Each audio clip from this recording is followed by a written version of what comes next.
Hello aspirants, आज हम Indian polity one liner series के अंदर पढ़ेंगे कोऑपरेटिव सोसाइटीज़। देखिए, बहुत ही छोटा सा टॉपिक है, बहुत ही शॉर्ट वीडियो है, इसलिए आपसे रिक्वेस्ट है वीडियो के एंड तक कंप्लीट वीडियो देखें और साथ साथ में नोट्स बनाते रहें। बहुत ही ज़्यादा बेनिफिशियल आपके लिए प्रूव होंगे। तो देखिए, हम पढ़ते हैं कि कोऑपरेटिव सोसाइटीज़ को कॉन्स्टिट्यूशनल स्टेटस दिया गया थ्रू विच एक्ट। सबसे पहले तो ये पता होना चाहिए। देखिए, कोई भी बॉडी बनती है तो या तो उसे कॉन्स्टिट्यूशनल स्टेटस प्रोवाइड करवाया जाता है या उसे स्टैट्यूटरी स्टेटस प्रोवाइड करवाया जाता है। अब स्टैट्यूटरी स्टेटस क्या है, उसके लिए आपको मेरी नॉन कॉन्स्टिट्यूशनल बॉडीज वाली वीडियो देखनी होगी। ठीक है, अपनी Indian polity one liner series की प्लेलिस्ट पे आप मेरे यूट्यूब चैनल पे जा सकते हैं, वहाँ पे सारी वीडियो सीक्वेंस में देखें, बहुत अच्छी नॉलेज आपकी पॉलिटी के लिए हो जाएगी। फाइन, हम यहाँ पे बात कर रहे हैं कोऑपरेटिव सोसाइटीज़ के बारे में। तो देखिए, ये एग्जिस्ट तो बहुत पहले से करती थी।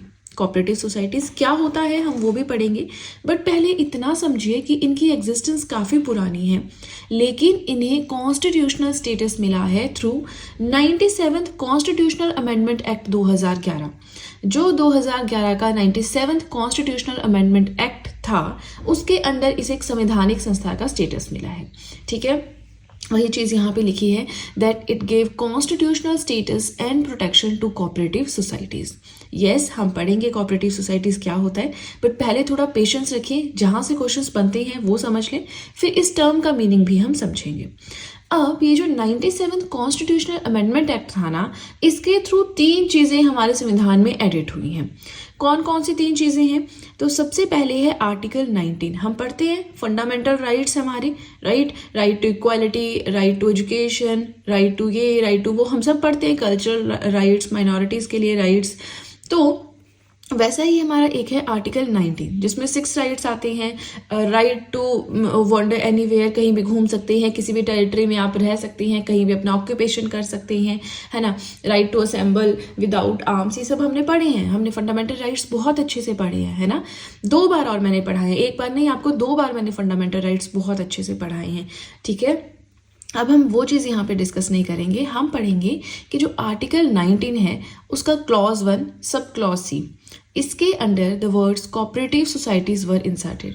तो ये जो वर्ड्स हैं cooperative societies article 19 clause 1 sub clause C के अंडर ऐड किए गए through 97th constitutional amendment act. तो यहाँ से क्वेश्चन आपका बन सकता है, इन तीनों पॉइंट से क्वेश्चन आपका बन सकता है। ये तो हो गया आर्टिकल की बात। एक और आर्टिकल है 43B, जो कि क्या है, directive principles of state policy. पढ़ते हैं ना 35 से 51, यानी 35 से 51 क्या है हमारे directive principles of state policy.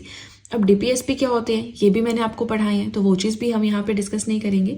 हम यहाँ पे बात करेंगे that a new DPSP on promotion of cooperative societies was added in Article 43B under 97th Constitutional Amendment Act 2011।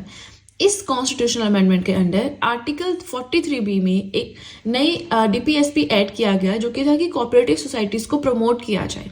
ठीक है, ये भी इसी के अंडर हुआ है। यहाँ पे एक पे एरो लगाया, इसका मतलब ऐसा नहीं है कि सिर्फ यही हुआ, ये तीनों चीजें जो हैं इसी कॉन्स्टिट्यूशनल अमेंडमेंट के अंडर ऐड हुई हैं। Last but not the least, part 9 भी, इसे तो हम पढ़ते ही हैं जब हम पार्ट्स पढ़ते हैं। पार्ट 9 में पंचायती राज है, पार्ट 9A में म्यूनिसिपैलिटीज है, पार्ट 9B में हमारी कोऑपरेटिव सोसाइटीज है। ठीक है, तो वही कोऑपरेटिव सोसाइटीज हम यहाँ पे पढ़ रहे हैं।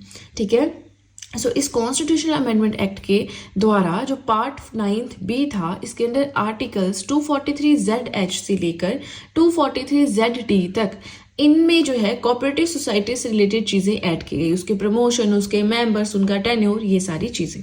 ठीक है, अब इसके साथ हम ये भी देख लेते हैं कि ये जो कोऑपरेटिव सोसाइटीज़ हैं ये यूनियन लिस्ट में आती हैं, स्टेट लिस्ट में आती हैं या कॉन्करेंट लिस्ट में आती हैं। तो ये तीनों क्या होती हैं ये भी मैंने पहले पढ़ा है। देखिए, ऐसा ही होता है जब हम थोड़ा हाई लेवल की ओर चलते हैं, या जब हमारा सब्जेक्ट टॉपिक कंप्लीट होने वाला होता है, सब्जेक्ट कंप्लीट होने वाला होता है, तो कुछ ऐसे टर्म्स आती है जिनको एक्सप्लेन नहीं किया होता है, क्योंकि वो इनिशियल स्टेज पे हमने पढ़ रखी है ना। एंट्री 32 क्या होता है, स्टेट लिस्ट क्या होता है, कॉन्करेंट लिस्ट, यूनियन लिस्ट क्या होता है, हमने पढ़ रखा है ना। तो हम बस यहाँ पे ये समझेंगे कि जो कोऑपरेटिव सोसाइटीज़ हैं ये जो है एंट्री नंबर 32 है स्टेट लिस्ट के अंडर। मतलब अगर इस पर कोई भी लॉ बनाना है तो वो सिर्फ स्टेट बना सकती है। ओके चलिए, अब मैंने आपको कहा था कि ये जो टर्म है हमारी कोऑपरेटिव सोसाइटीज, इसे हम बिल्कुल लास्ट में समझेंगे।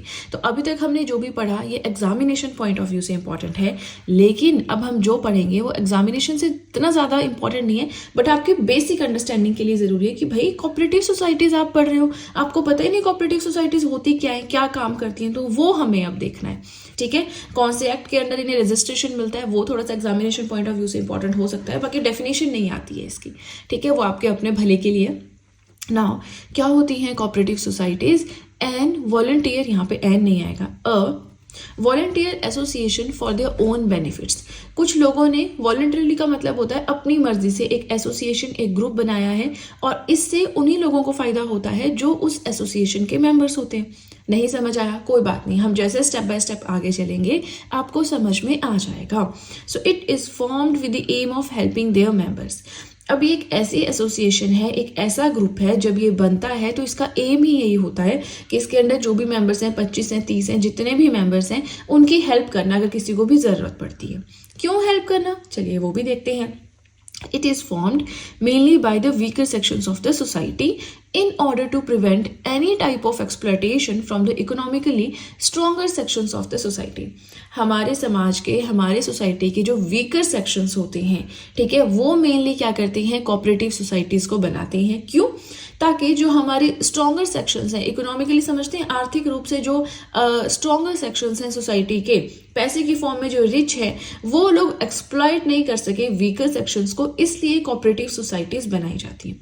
अब मैंने आपको पहले ही कहा कि ये काफ़ी पहले से जो है चल रही थी, है ना, एग्जिस्टेंस में थी, लेकिन इसे कॉन्स्टिट्यूशनल स्टेटस जो है 97 कॉन्स्टिट्यूशनल अमेंडमेंट एक्ट 2011 के अंडर मिला। ये चीज़ समझ में आ गई।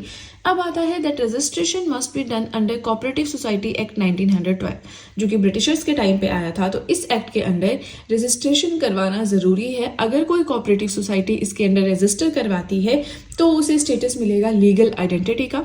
एंड यहाँ पे एक बात और समझने वाली है that it must have at least 10 adult members.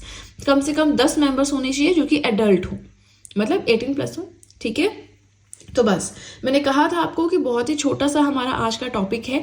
और अभी देखिए हमारा जो ये सब्जेक्ट है इंडियन पॉलिटी, ये भी कंप्लीट होने वाला है। मतलब एकदम नहीं, 8-10 वीडियोस बचती हैं इसकी, क्योंकि कुछ इंपॉर्टेंट चीज़ जैसे कि ऑफिशियल लैंग्वेजेस हो गई, आपकी PIL हो गया आपका, तो कुछ चीज़ें छोटी छोटी वीडियोस आएंगी, बट वो आपको समझ होनी चाहिए। कॉन्स्टिट्यूशनल अमेंडमेंट सबसे इंपॉर्टेंट, वो भी मुझे आपको पढ़ाना है। टाइप्स ऑफ बिल्स एक पर्सन ने कहा था, एक स्टूडेंट ने कहा था मुझे, वो भी मैं आपको इस सीरीज में पढ़ाऊंगी। ठीक है, तो आपको आइडिया दे दिया कि थोड़ा सा बचता है। अब अगर आपको ऐसा लग रहा हो कि खत्म ही नहीं हो रहा, तो ये भी खत्म हो जाएगा। अभी देखिए मेरा फोकस था कि मैं इकोनॉमिक्स कंप्लीट करूं, उसका एक ही टॉपिक बचा हुआ है। ठीक है, वो भी मैं करवा रही हूँ, साथ में मैंने पॉलिटी को छेड़ दिया है, तो पॉलिटी हम साथ साथ में करेंगे और जल्द ही इसे कवर करने की, इसे कंप्लीट करवाने की कोशिश करूंगी।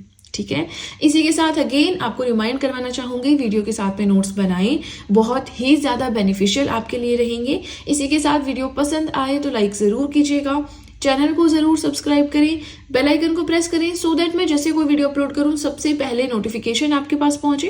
प्लस जो भी आपके फ्रेंड्स हैं जो भी गवर्नमेंट एग्जाम्स के लिए प्रिपेयर कर रहे हैं, उनके साथ भी मेरे चैनल का लिंक ज़रूर शेयर करिए, सो दैट इन हैंड रिटन नोट्स का उन्हें भी कुछ फ़ायदा हो सके। तो चलिए फ्रेंड्स, आज के लिए इतना ही। अब हम मिलेंगे नेक्स्ट वीडियो में। So that's it and see you soon.